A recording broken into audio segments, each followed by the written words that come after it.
Ikhwan fillah a'azakumullah. Mungkin kalau kita lihat siapa Sayyid Qutb dan sejarahnya, kita akan mengatakan pantas. Mengapa? Karena dia ada di luar negeri, di Eropa, dalam keadaan belajar pelajaran umum, gak ada kaitannya dengan agama sama sekali. 100%. Dan tidak ada ciri-ciri keislaman pada dia. Habis. Cuma melihat bagaimana sikap penguasa terhadap ikhwan muslimin, dia terharu. Pulang. Pembela IM. Ya tentunya kalian pasti tahu apa yang terjadi. Jadi buron, ditangkap. Di penjara, nulis kitab. Namanya Fi Dilalil Quran. Adalah Ijtimaiyah dan seterusnya. Dari mana ilmunya? Dari mana? Wangsit tiba-tiba jelejek ada di kepalanya. Khayal.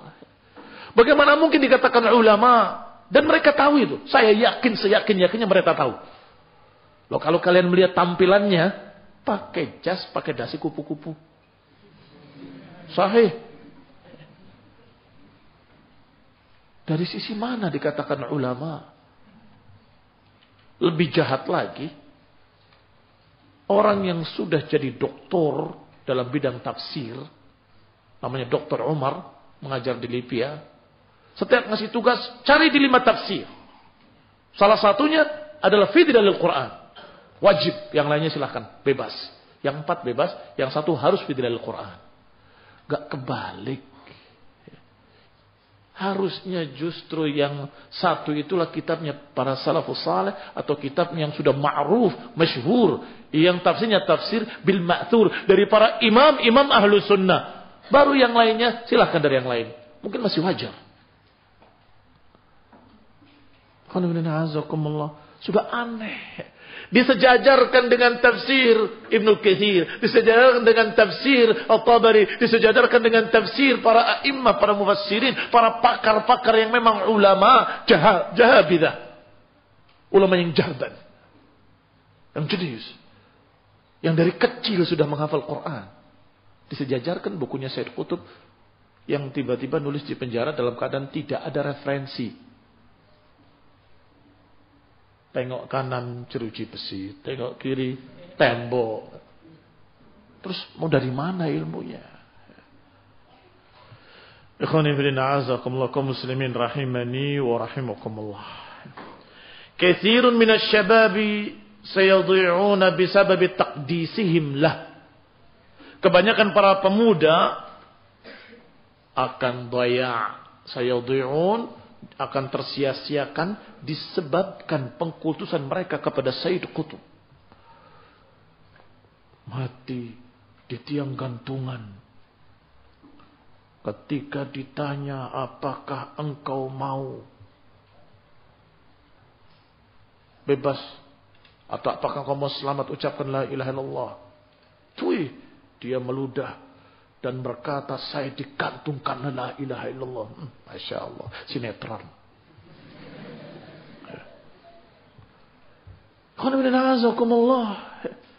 Kalau dia membela la ilaha illallah, bagaimana di buku tafsirnya yang disebut tafsir padahal bukan, isinya dhalalat, kekufuran yang bertentangan dengan la ilaha illallah. Atau kalau kita husnudzan, berbaik sangka, bukan sinetron, tetapi bodoh, nggak ngerti dia. Ikhwan ibn a'azakumullah, dikira dia sedang membela la ilaha illallah. Padahal sebaliknya dia menentang Rasulullah SAW. Karena Rasulullah SAW tidak mengajarkan yang seperti itu.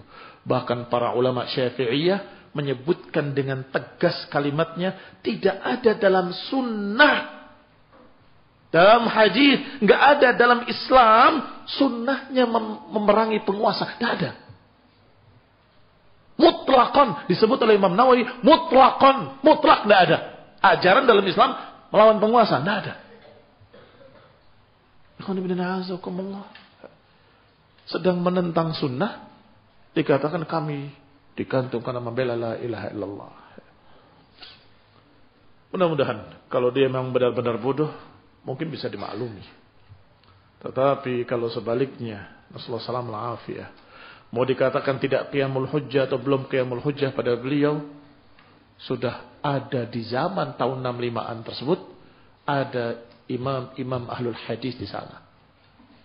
Ada Ahmad Syakir, ada banyak ulama ahlus sunnah di Mesir.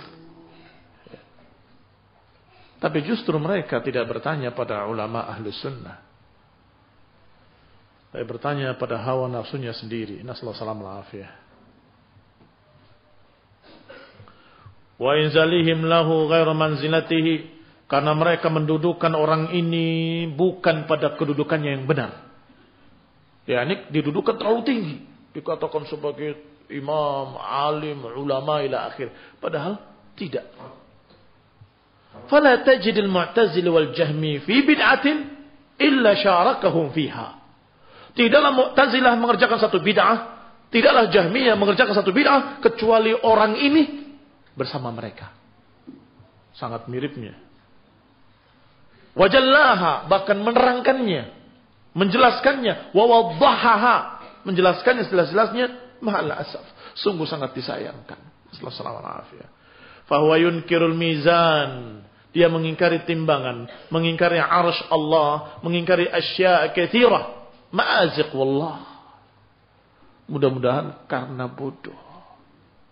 Mudah-mudahan diampuni dosanya karena kebodohannya.